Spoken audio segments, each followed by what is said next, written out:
Hello friends, welcome back to Mansi study channel.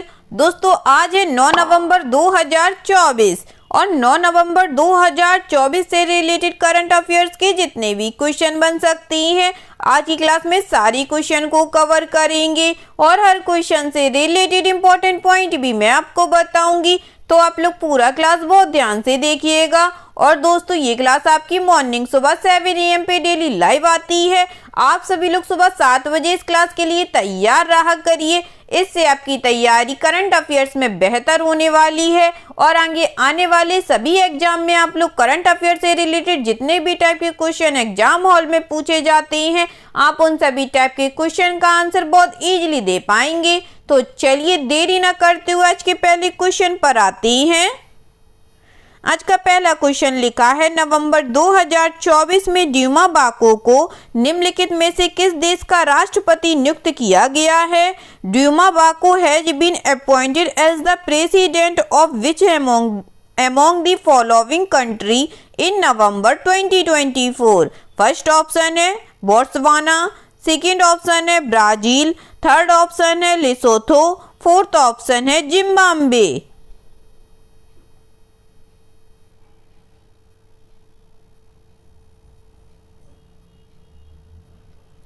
जल्दी से बताइएगा दोस्तों, नवंबर 2024 में ड्यूमा बाको को निम्नलिखित में से किस देश का राष्ट्रपति नियुक्त किया गया है?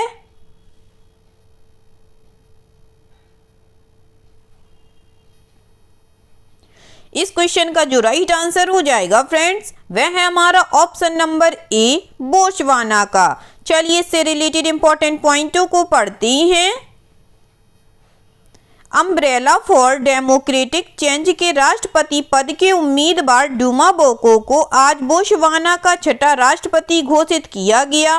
बोत्सवाना के मुख्य न्यायाधीश टेरेंस रानोवने ने राष्ट्रीय टेलीविजन पर इसकी घोषणा की। दक्षिणी अफ्रीकी देश के चुनावी कानून के अनुसार मतदान से नेशनल असेंबली के 61 सदस्यों और 609 स्थानीय पार्षदों का निर्धारण होगा तथा जिस पार्टी के पास कम से कम 31 संसद सीटें होंगी उसे विजेता घोषित किया जाएगा। यद्यपि मतगणना अभी अंतिम रूप से संपन्न नहीं हुई है। यूडीसी ने पहले ही नेशनल असेंबली के 34 सदस्य हासिल कर लिए हैं तथा सत्तारूढ़ पार्टी बोत्सवाना डेमोक्रेटिक पार्टी को 4 सीटें मिली हैं।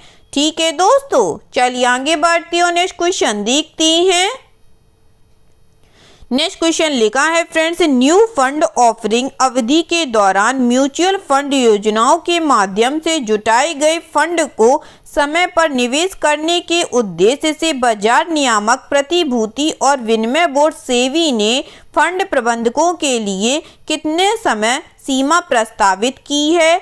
इन a move aimed at enhancing the timely development of funds raised through mutual funds schemes during new fund offering periods, the markets regulator securities and exchange board SEBI proposed a deadline for fund managements. First option है 15 days, second option है 30 days, third option है 25 days, fourth option है 45 days.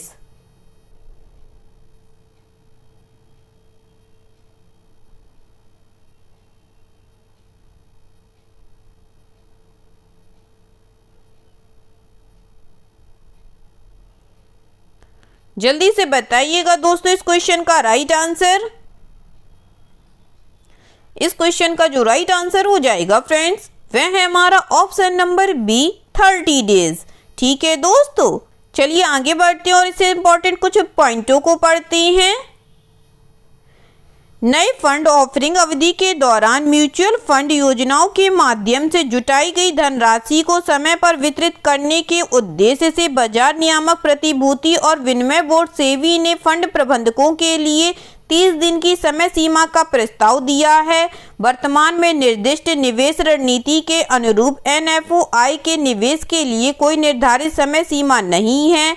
एक परामर्श पत्र में सेबी ने रेखांकित किया है कि यह समय सीमा फंड हाउस की निवेश समिति की मंजूरी से 60 दिनों तक बढ़ाई जा सकती है, लेकिन केवल विशिष्ट परिस्थितियों में, जैसे विशिष्ट क्षेत्रों या बाजार पूंजीकरण में महंगा मूल्यांकन, बाजार की गतिशीलता, भू राजनीतिक घटनाक्रमों के बाद अनिश्चितता या विशिष्ट परिपक्वता वाली प्रतिभूतियों की अनुपलब्धता। ठीक है दोस्तों, चलिए आगे बढ़ते हैं, नेक्स्ट क्वेश्चन देखते हैं। नेक्स्ट क्वेश्चन लिखा है फ्रेंड्स, वित्तीय सेवा संस्थान ब्यूरो द्वारा IFCI लिमिटेड के MD और CEO के रूप में किसे नामित किया गया है? Who has been named as the MD and CEO of IFCL Limited by Financial Services Institutions Bureau FSIB? First option है पाम कौर, सेकेंड ऑप्शन है अमिताभ चौधरी, थर्ड ऑप्शन है राहुल भावे, फोर्थ ऑप्शन है अशोक चंद्रा।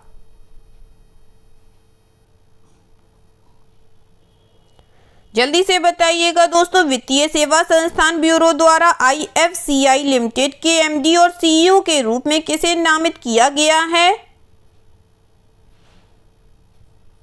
इस क्वेश्चन का जो राइट आंसर हो जाएगा फ्रेंड्स, वह है हमारा ऑप्शन नंबर सी, राहुल भावे को। चलिए इससे रिलेटेड इंपॉर्टेंट पॉइंटों को पढ़ते हैं।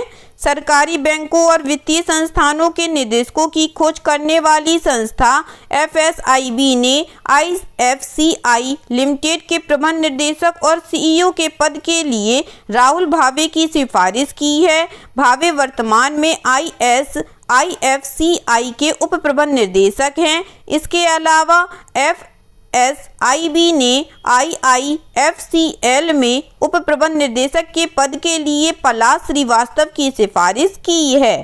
ठीक है दोस्तों, चलिए आगे बढ़ती हूँ, नेक्स्ट क्वेश्चन देखती हैं। नेक्स्ट क्वेश्चन लिखा है फ्रेंड्स, नवंबर 2024 में सरकार ने परिचालन और वित्तीय समस्याओं से जूझ रही राज्य के स्वामित्व वाली राष्ट्रीय इस्पात निगम लिमिटेड में कितने का निवेश किया है?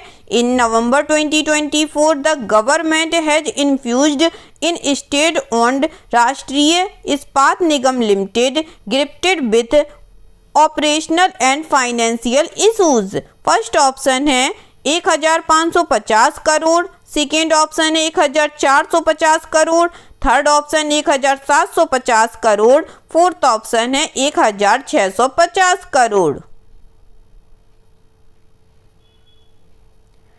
जल्दी से बताइएगा दोस्तों, नवंबर 2024 में सरकार ने परिचालन और वित्तीय समस्याओं से जूझ रही राज्य के स्वामित्व वाली राष्ट्रीय इस्पात निगम लिमिटेड में कितने का निवेश किया है? इस क्वेश्चन का जो राइट आंसर हो जाएगा फ्रेंड्स, वह है हमारा ऑप्शन नंबर डी, 1650 करोड़ रुपए का। चलिए इससे रिलेटेड इंपॉर्टेंट पॉइंटों को पढ़ते हैं। सरकार ने परिचालन और वित्तीय समस्याओं से जूझ रही सरकारी स्वामित्व वाली राष्ट्रीय इस्पात निगम लिमिटेड में लगभग 1650 करोड़ रुपए का निवेश किया है। इस्पात मंत्रालय के अधीन RINL एक इस्पात निर्माण कंपनी है। आंध्र प्रदेश के विशाखापट्टनम में इसका 7.5 मिलियन टन का प्लांट है। कंपनी को गंभीर वित्तीय और परिचालन समस्याओं का सामना करना पड़ रहा है। 3 में से 2 ब्लास्ट फर्नेस इस साल 28 अक्टूबर तक बंद थे, जब दूसरे BF को लगभग 4 से 6 महीने बाद चालू किया गया।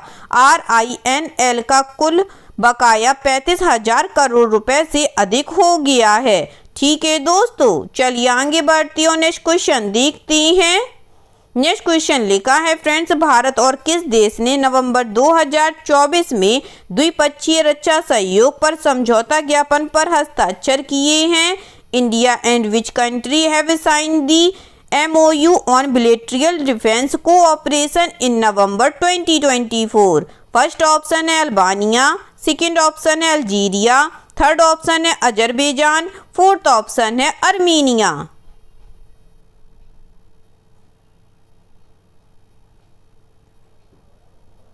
बताइएगा दोस्तों, भारत और किस देश ने नवंबर 2024 में द्विपक्षीय रक्षा सहयोग पर समझौता ज्ञापन पर हस्ताक्षर किए हैं?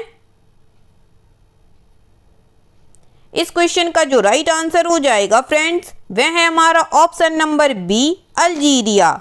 चलिए इस क्वेश्चन से रिलेटेड इंपॉर्टेंट पॉइंटों को पढ़ते हैं। भारत और अल्जीरिया ने द्विपक्षीय रक्षा सहयोग पर समझौता ज्ञापन पर हस्ताक्षर किए हैं। इस समझौता ज्ञापन से दोनों देशों के बीच रक्षा साझेदारी बढ़ेगी, आपसी समझ बढ़ेगी और सामरिक हितों में वृद्धि होगी। द्विपक्षीय सैन्य सहयोग और क्षमता निर्माण को आगे बढ़ाने पर विचार विमर्श किया गया। दोनों सैन्य नेताओं के बीच मेक इन इंडिया पहल और प्रौद्योगिकी आदान प्रदान पर भी चर्चा हुई है। ठीक है दोस्तों, चलिए आगे बढ़ती हूँ, नेक्स्ट क्वेश्चन देखते हैं। नेक्स्ट क्वेश्चन लिखा है फ्रेंड्स, वियतनाम भारतीय द्विपक्षीय सेना अभ्यास विनबैक्स 2024 का कौन सा संस्करण अंबाला में शुरू हुआ?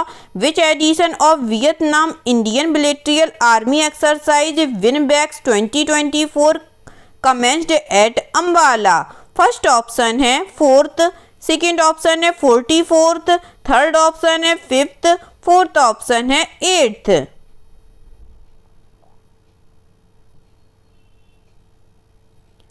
जल्दी से बताइएगा दोस्तों, वियतनाम भारतीय द्विपक्षीय सेना अभ्यास विनबैक्स 2024 का कौन सा संस्करण अंबाला में शुरू हुआ है? इस क्वेश्चन का जो राइट आंसर हो जाएगा फ्रेंड्स, वह है हमारा ऑप्शन नंबर सी 5th। ठीक है दोस्तों, चलिए इससे रिलेटेड कुछ इंपॉर्टेंट पॉइंटों को पढ़ते हैं। वियतनाम भारतीय द्विपक्षीय सेना अभ्यास विनबैक्स 2024 का 5वां संस्करण अंबाला में शुरू हुआ। यह अभ्यास 4 से 23 नवंबर तक अंबाला और चंडी मंदिर में आयोजित किया जाएगा। द्विपक्षीय अभ्यास के पिछले संस्करणों से बढ़े हुए दायरे के साथ क्षेत्रीय प्रशिक्षण अभ्यास के रूप में विनबैक्स 2024 का आयोजन आपसी विश्वास और अंतर संचालन को मजबूत करेगा और भारतीय सेना और वियतनाम पीपुल्स आर्मी के बीच सर्वोत्तम प्रथाओं को साझा करने में सक्षम करेगा। ठीक है दोस्तों, चलिए आगे बढ़ती हूँ, नेक्स्ट क्वेश्चन देखते हैं। नेक्स्ट क्वेश्चन लिखा है फ्रेंड्स, भारतीय स्टेट बैंक SBI ने किसे अपने नई दिल्ली सर्कल का मुख्य महाप्रबंधक नियुक्त किया है? State Bank of India SBI has appointed whom as the chief general manager of its New Delhi circle? First option है पाम कौर को, सेकेंड ऑप्शन है अमिताभ चौधरी को, थर्ड ऑप्शन है देवेशिष मिश्रा को, फोर्थ ऑप्शन है अशोक चंद्रा को।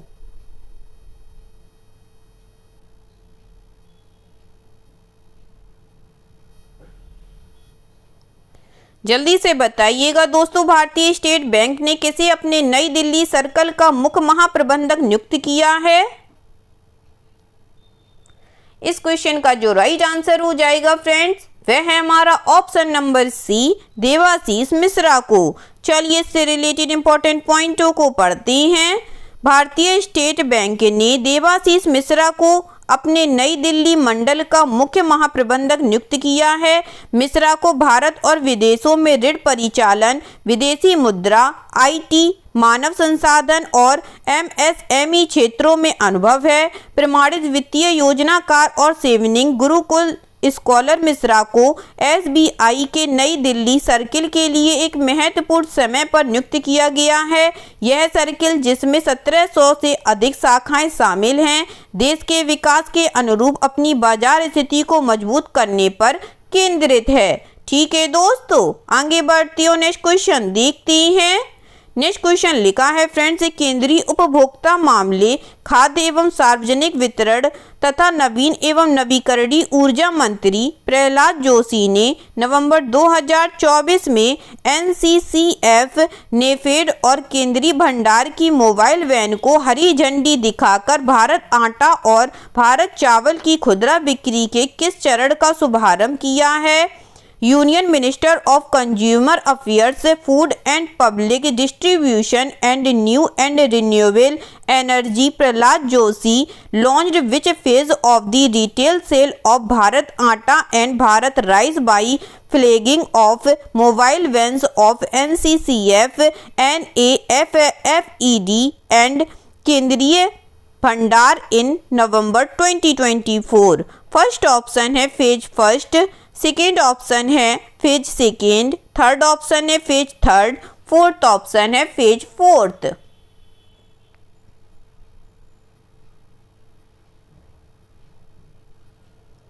जल्दी से बताइएगा दोस्तों इस क्वेश्चन का राइट आंसर क्या हो जाएगा। इस क्वेश्चन का जो राइट आंसर हो जाएगा फ्रेंड्स वह है हमारा option number B, phase second. चलिए इससे रिलेटेड इंपॉर्टेंट पॉइंटों को पढ़ते हैं। केंद्रीय उपभोक्ता मामले, खाद्य एवं सार्वजनिक वितरण तथा नवीन एवं नवीकरणीय ऊर्जा मंत्री प्रहलाद जोशी ने यहां एनसीसीएफ, नेफेड और केंद्रीय भंडार की मोबाइल वैन को हरी झंडी दिखाकर भारत आटा और भारत चावल की खुदरा बिक्री के दूसरे चरण का शुभारंभ किया है। दूसरे चरण के दौरान उपभोक्ताओं को 30 रुपये प्रति किलोग्राम की एमआरपी पर भारत आटा और 34 रुपये प्रति किलोग्राम की एमआरपी पर भारत चावल उपलब्ध कराया जा रहा है। चरण सेकेंड के आरंभिक चरण में खुदरा बिक्री के लिए 3.69 लाख मीट्रिक टन गेहूं और 2.91 लाख मीट्रिक टन चावल उपलब्ध कराया गया है। चरण फर्स्ट के दौरान लगभग 15.20 लाख मीट्रिक टन भारत आटा और 14.58 लाख मीट्रिक टन भारत चावल सामान उपभोक्ताओं को सब्सिडी दरों पर उपलब्ध कराया गया। ठीक है दोस्तों, चलिए आगे बढ़ते हैं, नेक्स्ट क्वेश्चन देखते हैं। नेक्स्ट क्वेश्चन लिखा है फ्रेंड्स, नई दिल्ली में चल रहे ISA असेंबली के 7वें सत्र में भारत गणराज्य से किसको अपने तीसरे महानिदेशक के रूप में चुना गया है। The 7th session of the ISA assembly in progress in New Delhi selected from the republic of India as its third director general. First option है आशीष खन्ना, सेकेंड ऑप्शन है अमिताभ चौधरी, थर्ड ऑप्शन है देवाशीष मिश्रा, फोर्थ ऑप्शन है पारुल त्यागी।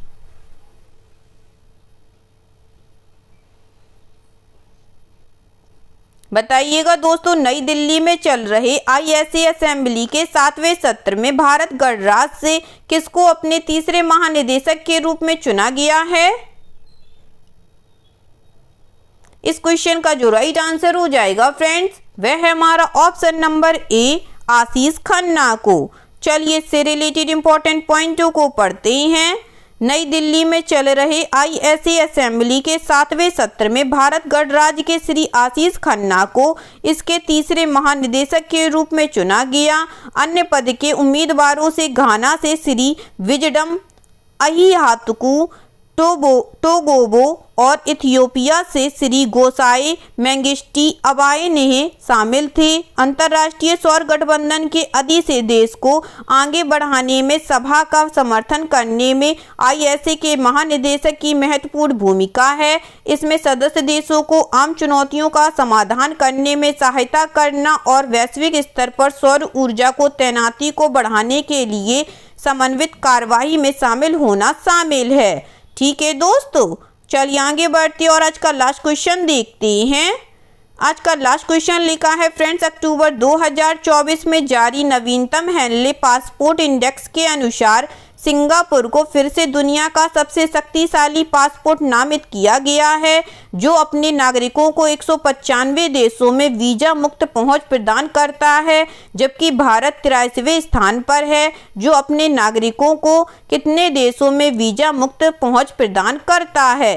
Singapore has been named the world's most powerful passport again offering its citizen visa-free access to 195 countries according to the latest Henley Passport Index released in October 2024, while India ranked 83rd, providing its citizen with visa-free access to countries. First option है 47, second option है 58, third option है 61, fourth option है 56। इस question का जो right answer हो जाएगा friends वह है हमारा ऑप्शन नंबर बी, 58। चलिए इससे रिलेटेड इंपॉर्टेंट पॉइंटों को पढ़ते हैं। अक्टूबर 2024 में जारी नवीनतम हेनले पासपोर्ट सूचकांक के अनुसार सिंगापुर को एक बार फिर दुनिया का सबसे शक्तिशाली पासपोर्ट घोषित किया गया है, जो अपने नागरिकों को 195 देशों में वीजा मुक्त पहुंच प्रदान करता है। नवीनतम रैंकिंग के अनुसार फ्रांस, जर्मनी, इटली, जापान और स्पेन संयुक्त रूप से दूसरे स्थान पर हैं, जिनके नागरिकों को 192 देशों में वीजा मुक्त पहुंच प्रदान की गई है। संयुक्त राज्य अमेरिका 8वें स्थान पर है, जिसके नागरिकों को 186 देशों में वीजा मुक्त प्रवेश की सुविधा है। इस बीच भारत 83वें स्थान पर है, जो अपने नागरिकों को 58 देशों में वीजा मुक्त पहुंच प्रदान करता है। ठीक है दोस्तों, आई होप आज के सभी क्वेश्चन आप लोगों को बहुत अच्छे लगे होंगे फ्रेंड्स। सभी क्वेश्चन से रिलेटेड इंपॉर्टेंट पॉइंट के नोट्स भी आप लोगों को बहुत अच्छे से समझ में आए होंगे। एग्जाम के नज़रिए से दोस्तों क्लास बहुत हेल्पफुल रही होगी आप लोगों के लिए।